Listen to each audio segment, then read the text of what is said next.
Hello, this is Marbozir and welcome to Civilization 5 Data Guides. So, this is going to be a series of sort of standalone guides to how to beat Civilization 5 on Data. This is something I get asked a lot, pretty much constantly, so I decided to turn that into actual videos. Now, the plan for this series is that I will be talking about a different concept in each episode. So, I might talk about defending yourself against early aggression from the AI. I might talk about civilization and map choice. I might talk about early expansion, about the first 100 turns, about diplomacy, about all kinds of things and concepts that affect data difficulty, and that might be different in some way from lower difficulty levels. So, before we go any further, let me talk really quick about what this series is not. So, this series is not a tutorial about the basics of Civ 5, which means that if you don't actually play Civ 5 and you're looking to learn the basics, that's not what this series is. This series is for you if you are already playing Civ 5 on single player. So the second thing that this series is not, it's not anything for multiplayer. Multiplayer and single player Civ 5 is almost a completely different game. So this series will not talk about multiplayer at all. This is specifically for single player data. So, this series is for you if you are already playing single player on lower difficulty levels, on anything below Immortal, perhaps even on Immortal itself, since the jump from Immortal to Data is quite significant, and there are quite a few things that you need to do differently if you move up from Immortal to Data. Having said that, even if you play, let's say, on Warlord, then this is the series for you. So, in other words, if you are looking to move up to higher difficulty levels in single-player Civ 5, this is exactly the series for you. And last but not least, this series is not about the only proper way to play Civ 5 or whatever. There are a lot of different ways to play Civ 5, that's what makes the game awesome. I will be talking about my personal experiences after at least 30 games won on Data in the last year or two. And I will be talking about things that work for me. Other people who also play Deity might have different ways of doing things. So this will be based on my own personal experiences and not necessarily the quote-unquote only proper way to play Civ 5, because there is no only proper way to play Civ 5. So, I will be focusing on one specific topic in each episode because there are a lot of things to talk about, and it would be pretty much impossible to cover everything at once. So I will be focusing on one very specific area in each episode, which also means these episodes will likely be shorter than my average videos, but that's exactly what they are supposed to be. I'm not going to throw half hour of all kinds of information at you that you won't possibly be able to memorize. In this video, I'm going to talk about civilization choice, because civilization choice can affect difficulty quite a lot. You can make your life quite significantly easier or a lot harder depending on which civilization you pick on Data. So I will be talking about my recommended civilizations to start playing Data with. I will be talking about some of the categories I would divide them into and about what makes them good. I won't be talking in detail about every single unique ability, unique building and unique unit though, because that information is quite easy to find. Instead, I will be focusing on why they are good and how they can help you win Data. Now, before we start talking about the game setup, let's talk a little bit about Data difficulty itself, because this is very important for the overall strategy in pretty much any Data game. What's the biggest difference between Data difficulty and most other difficulty levels, including Immortal to some extent? The biggest difference is that you start quite significantly behind by design, and your goal, unlike on most other difficulty levels, is not to not fall behind at least one of your goals. Your goal is to catch up, because you are already behind by design on turn 0. That's the single biggest difference that will affect your overall strategy on Data. On Data difficulty, the AI gets 4 technologies for free on turn 0. That's pottery, animal husbandry, mining, and the wheel. It also starts with an additional settler. That means the AI gets 2 settlers on turn 0 on Data, which means it can start 2 cities right away, as soon as it gets into a valid location for a city. and it starts with 2 workers and with 3 units. 1 unit for exploration and 2 units for defense. The scout for exploration, obviously. There are also many other bonuses that the AIs get. If you are interested in a complete list of all the bonuses that the AI gets, there will be a link in the description below. Now, do also keep in mind that not only does the AI get all these bonuses on Deity, the AI also plays the actual game on chieftain difficulty. That means that when you are playing on Deity yourself, you get affected by additional modifiers, such as base happiness or extra happiness per luxury. And you get Deity level modifiers for that. However, the AI, on top of all the bonuses that it gets as part of Deity difficulty, the AI always plays the game on chieftain. Which, for example, means that the AI always gets 1 extra happiness per luxury, it always gets 12 base happiness, and there are quite a few other modifiers that affect it. As I said again, there will be a link in the description below if you are interested in full list. So, having said all that, let's talk about the main topic of this video, civilization choice. There's obviously more to the pre-game setup than just civilization choice, but I will be focusing on civilization choice specifically in this video. Now, I will not be talking in depth about every single civilization and about their unique abilities, buildings and units, because I would just be repeating all the information that's easily available anyway. I will, however, talk about which civilizations are good for what, and which are actually good picks for your first Deity games. Because it's pretty important to pick a good leader for your first Deity games. It's generally possible to win with any leader on Deity. You could even make or download a modded civilization that has no unique unit, no unique ability, no unique anything, and still win. So you can generally win with anything. But obviously, some of these civilizations will be harder to win with than the others. Now, there are a few main categories that I would divide recommended civilizations into. So, first of all, we got civilizations that are always good, no matter what victory type you go for, no matter what map you play on, no matter what your playstyle is, they are always good. They are good at everything. However, there are also civilizations that are highly specialized and are very good in what they are specialized in. Sometimes better than the first category in their narrow specialization. So these are civilizations that are good at a specific victory condition. And then we also got civilizations that are good on a specific map, because they can take advantage of that map very well. And again, on a specific map that plays to that civilization's strength, they can be better than any other category. So these are generally the 3 big groups that I will divide civilizations into, that I will divide my recommended civilizations for your first Deity games into. So, let's talk about civilizations that are good for pretty much everything. There aren't that many, but there are a few. And since I said earlier that one of the biggest parts of Deity is catching up to the AI, because you start 4 technologies behind on turn 0, and the AI can start 2 cities right away, the 2 civilizations that are generally always a good choice for Deity are the 2 that are highly specialized in science. And they are not just good for a scientific victory, they are good for pretty much anything, because you need science for everything.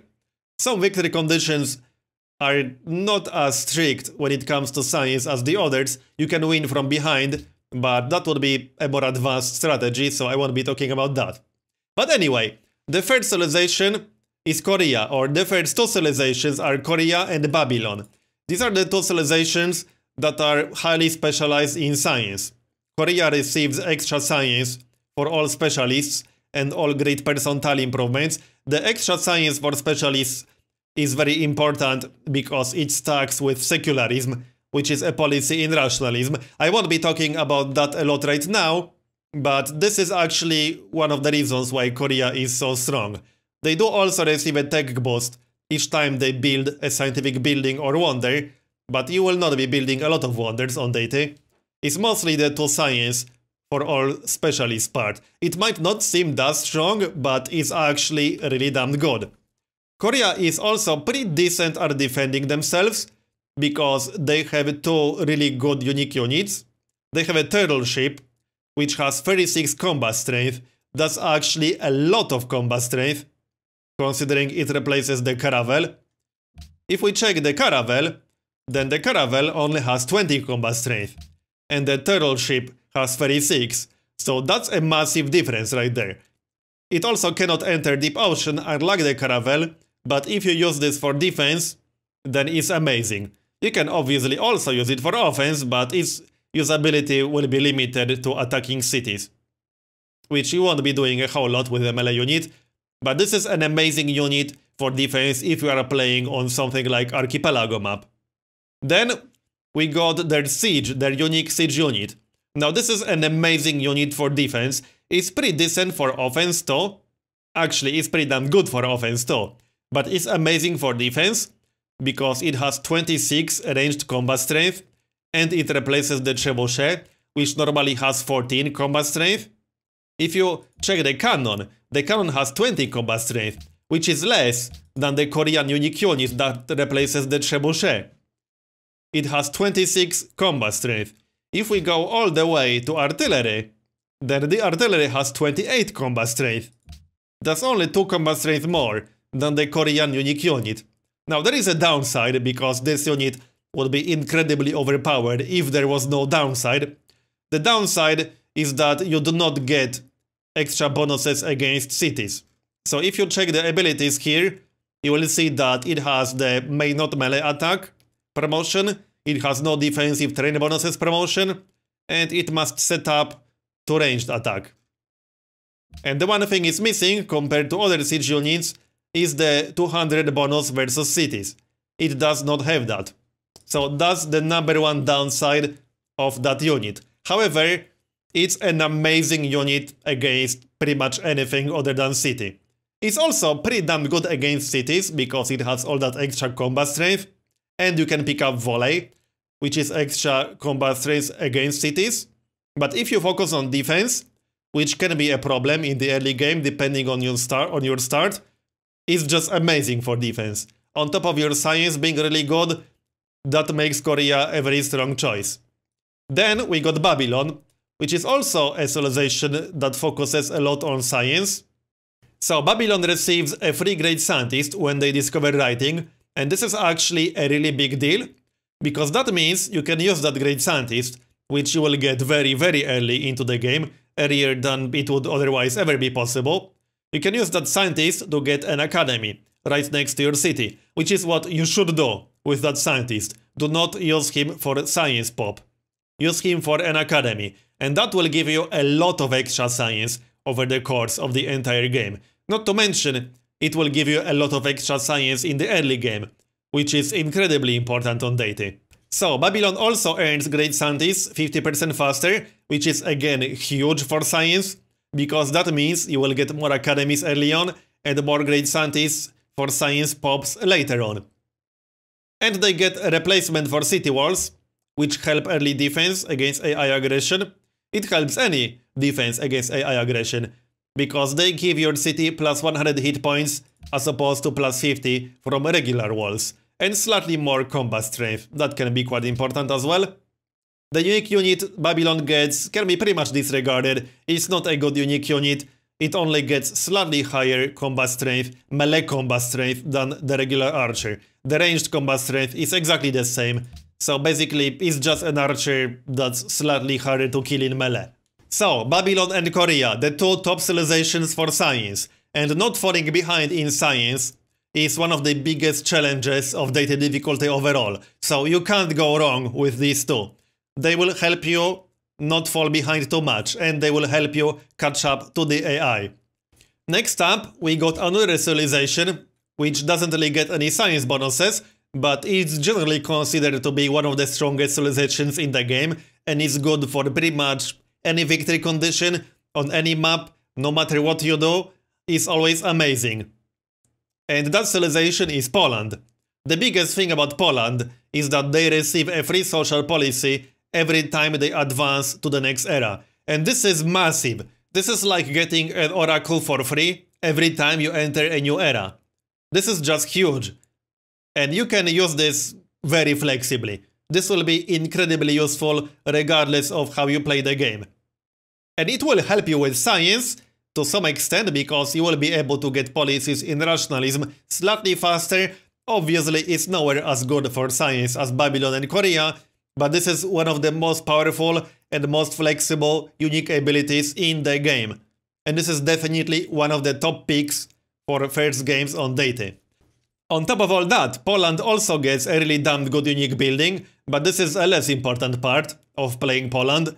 Still, the ducal stable doesn't cost any maintenance, unlike the regular stable, and it gives you +1 gold from each pasture, on top of the regular +1 production that the stable normally gives you. And it also provides +15 experience for mounted units. But again, this is a less important part of playing Poland. However, it is nice to have a really damn good unique building, on top of the amazing unique ability. So these are the top 3 civilizations that I would personally recommend starting Deity with: Poland, Korea, and Babylon. They are by far some of the strongest civilizations in the game. They are amazing for pretty much any victory condition. There are some other civilizations that are really well-rounded for almost everything you do, but they can be slightly more specialized in some areas.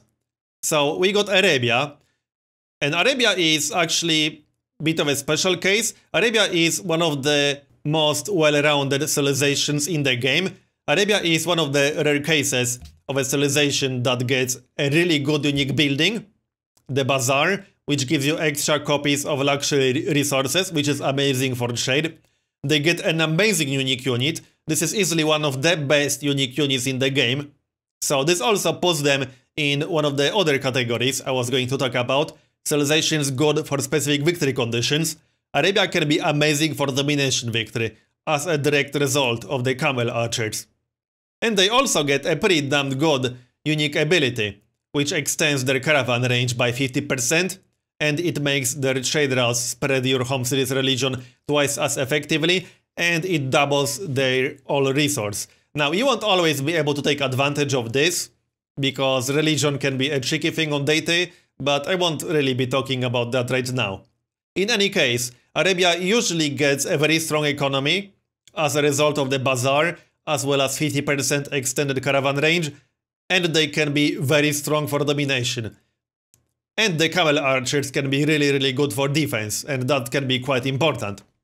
Speaking of defense, there's also one very special civilization that's one of the best civilizations in the game for defense specifically, and that's Ethiopia.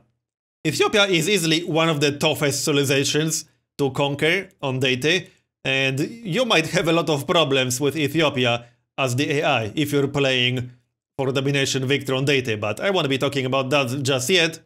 In any case, Ethiopia gets a combat bonus when they fight a civilization with more cities than Ethiopia, which is almost always going to be the case on Deity. AI will almost always have more cities than you, so this combat bonus will be active pretty much constantly when you're playing on Deity. And they also get a really amazing defensive unique unit, which is a replacement for a rifleman, and it gives them extra combat strength when it's close to their capital city, up to 30% stronger, and this also stacks with their unique ability. So this guy is just insane. Once you get these guys, you will have to try really hard to lose. Unless the AI is attacking you with something like, I don't know, rocket artillery, while you have these guys. If the AI is massively ahead of you in tech, then maybe then.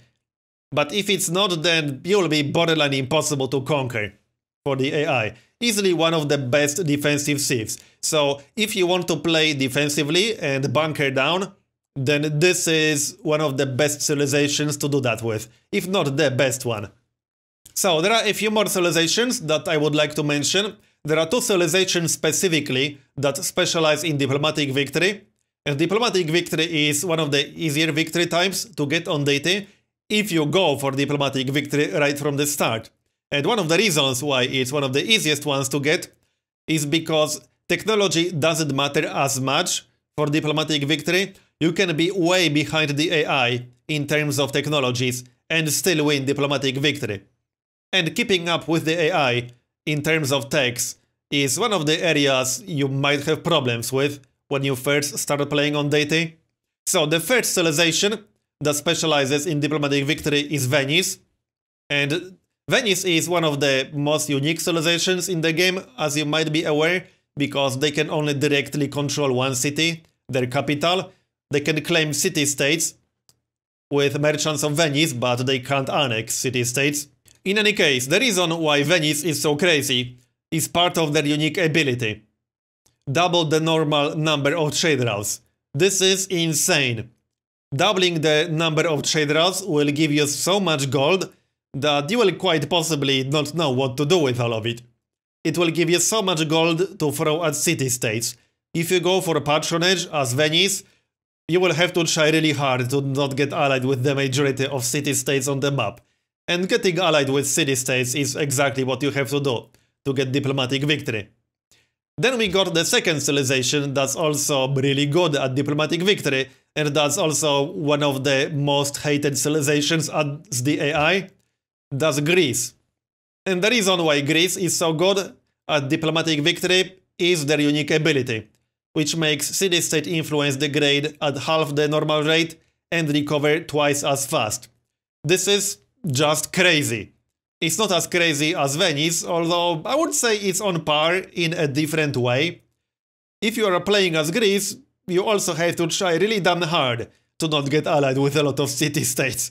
It's so easy to get allied and, more importantly, maintain these alliances as Greece. Greece will have a slightly harder time actually getting allied with city-states compared to Venice, but once you are actually allied, you will have to try really hard to lose these alliances. Alexander is just insane for diplomatic victory. So these are the two CIVs I would definitely recommend, especially if diplomatic victory is something you already did on lower difficulty levels. So let's move on to the next category. These are civilizations that are very strong on specific map types, and the biggest one in this category are the Inca. That's because of their crazy tile improvement, the terrace farm, which gets +1 food for each adjacent mountain. This is a bonus that stacks, so if you get 3 mountains right next to a hill, that hill will get a terrace farm with +3 food from it.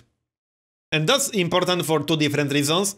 The most obvious one is that if you get a lot of these kinds of tiles, which you can on a map like Highlands, the Highlands map is by far the best map to play on as the Inca. So if you play on a Highlands map and get all these crazy locations for terrace farms, you will get cities that will grow much quicker to decent population, but once they actually grow to decent population, you will be able to get the same amount of food with fewer citizens than in a regular city with other civilizations. And that's very important, because that will allow you to assign your other citizens, the leftover citizens, to other tasks, such as high production tiles or specialist slots without having that city starve. So that's the second really important part about having high food tiles. That applies to any situation where you have tiles with a lot of food. So there are a few more civilizations in this category, but there are 2 that I wanted to mention specifically. So next up, we got the Aztecs. Now this might seem a little bit strange. Why the Aztecs? Because one of their things is that they gain extra culture for each enemy killed, which is pretty good, by the way. But the reason why I'm talking about the Aztecs specifically is their unique building. So their unique building gives them +2 food on lakes, which means that if you play on a lakes map, you will get a lot of tiles with very easy for food. Now these tiles won't have anything else, so you won't get any production gold or things like that from these. But just having a lot of easy tiles with 4 food that you don't have to improve, that you don't really have to do anything with, in order to get the 4 food from them, just build this one unique building, is very strong for city growth. But that's not all of it. The floating gardens also give cities +15% food. And this is a big deal, because this modifier works differently than almost every other food modifier in the game, because almost every other food modifier in the game affects surplus food, not total food. And the 15% bonus from floating gardens affects total food in the city. That's a significant difference. The only other bonus that you can get that works the same way is the bonus from the Temple of Artemis, which is one of the early game wonders. It's easily one of the best early game wonders, because it gives you a total food bonus to all your cities. but let's not talk about that right now. In any case, the Floating Gardens is an amazing, unique building, which is just insane on a lakes map. And on top of that, the Aztecs also get a pretty decent unique unit. Now this is a very early game unique unit, because it replaces a warrior. However, if you build a lot of Jaguar warriors, they will keep their extra unique bonus, which allows them to heal 25 damage when they kill a unit. So you can upgrade Jaguar warriors all the way to swordsmen, then through musketmen, riflemen, all the way to infantry, or even mechanized infantry, and as long as they don't die, they will keep this special ability. It's not the best part of playing as the Aztecs, but if you can manage to keep a core group of Jaguar warriors alive, they will be pretty damn tough, let's just say. So there are some other civilizations that I would put in this general category, but I wouldn't necessarily recommend them for first games on Deity. So for example, we also got Carthage, which gets a free harbor in every single coastal city. And this is really good because if you play on, let's say, an archipelago map, then every single coastal city you build will be immediately connected to your shared network, which will be pretty good for your economy, let's just say. But I wouldn't necessarily recommend Carthage for first games. Still, it's an interesting setup that's definitely worth a try. We also got William, the Netherlands. Again, I wouldn't necessarily recommend William for first games, but he can be pretty strong because of the polder improvement. So if you play on something like a sandstorm map and restart if you don't get enough floodplains nearby, you will get quite a few locations for poldered cities, which will give you cities with huge food, really good cities in general. Their unique unit is also pretty decent. It starts with Coastal Raider 2, so if you build this in a city with an armory, you will be able to pick 2 extra promotions right away and get logistics very quickly on these guys. But as I said, I wouldn't necessarily recommend William for first games. Still, playing William on a sandstorm map is quite a fun setup to try. So, we got a few civilizations that I would generally recommend for domination. If you already have a lot of experience with domination games on lower difficulty levels, they are definitely worth a shot. So first we got Arabia with the Camel Archer. That's a civilization I already talked about. The Camel Archer is one of the strongest unique units in the game. It's insane. Arabia is an amazing civilization to play aggressively with. We also got the Mongols, who have the Keshik. The Keshik is one of the strongest unique units in the game, considered to be the strongest on single-player Deity specifically by many. And that's not the only reason why the Mongols are really good. They also get +1 movement, which can make a pretty big difference, because with +1 movement to the Keshik, you can move into a tile that costs 2 movement points to get into, like a hill for example, or a forest, or a jungle, or any tile that costs 2 movement points. Then you can take a shot or 2 shots if you have logistics, and then you can move out of that tile, which is something you cannot do with Camel Archers, because the Camel Archers only have 4 movement points instead of 5. So if you move into a hill that costs you 2 movement points, then you shoot, if you shoot twice with logistics, that will cost you the remaining 2 points. You can shoot once and then back up from a hill if you're fighting around tough terrain, but with the Keshik you can shoot twice and then back up. Another reason why the Keshiks are so strong is their extra experience that they get. They get 50% more experience, or in other words, they get promotions 50% faster, which can allow you to get logistics significantly faster, logistics as well as +1 range, which makes them just crazy. And then they also generate great generals faster, which works really well with the Mongolian replacement for a great general, the Khan.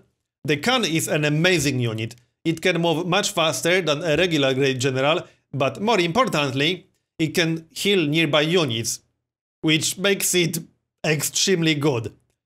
With a proper use of Khans, the Keshiks can even tank some melee units. The Khans are just amazing. And you will generate Khans faster because Keshiks generate great general points. So that's Mongolia.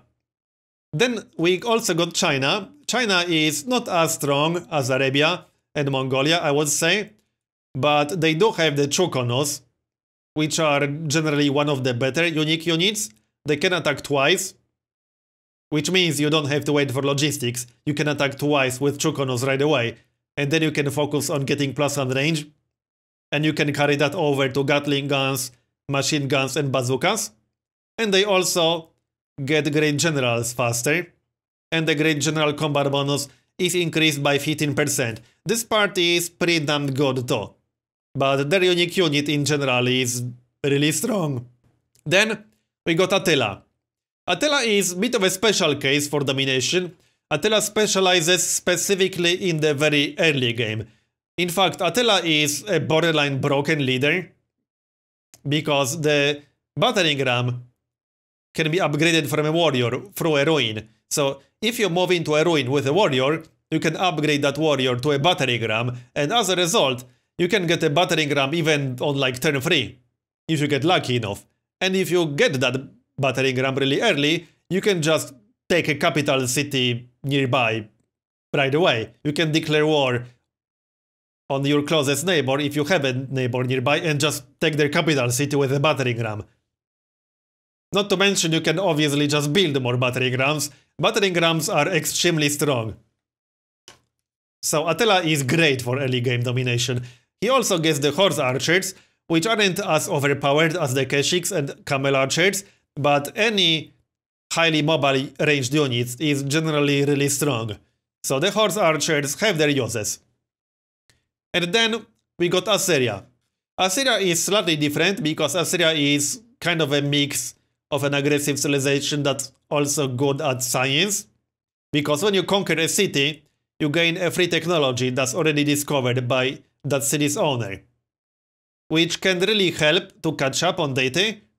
They also get a very strong siege unit, which is a slightly later game unit than the battering ram Attila gets, but it's still an early game unit. It's a replacement for the trebuchet, and it can allow your other units to do much more damage to the city, because it grants an attack bonus to nearby units when it's next to an enemy city. This is an extremely scary unit. If you use the siege towers right, you can conquer cities quite easily, and get free technologies out of that. So Assyria is a pretty good civ to play aggressively with. It can definitely help you with the catch-up part of Deity. And just to clarify, just because these are civilizations good at domination doesn't mean they are only good if you go for domination victory, or that you have to go for domination victory if you play them. And that's because one of the best ways to secure a victory on Deity is to take cities from the AI, especially their capital cities. And that's simply because the AI cities will generally be much better than yours, they will be more developed, they will have more buildings, and their capital cities will often have a lot of wonders. So taking a capital city from the AI that built a lot of wonders is one of the best ways to secure a victory on Deity, which is what makes these civilizations good. You can take some cities from the AIs, you can take a capital city or two, especially capital cities with a lot of wonders, and secure your victory that way, because that will give you a very strong base to build on, and then you can pursue a different victory type. Right, so that covers the recommended civilizations part. These are mostly my experiences and my recommendations. There are a lot more civilizations that I could talk about. There are a lot of modded civilizations as well, but that's a whole different topic. There are quite a few civilizations that are still strong on Deity, but these are the ones that I would recommend. So, there are other things to talk about when it comes to game setup, but this will be the end of this video. So, I hope you enjoyed this first pilot episode of my Deity guides and found some useful information. If you did, please consider leaving a like. Thanks for watching, and I'll see you next time.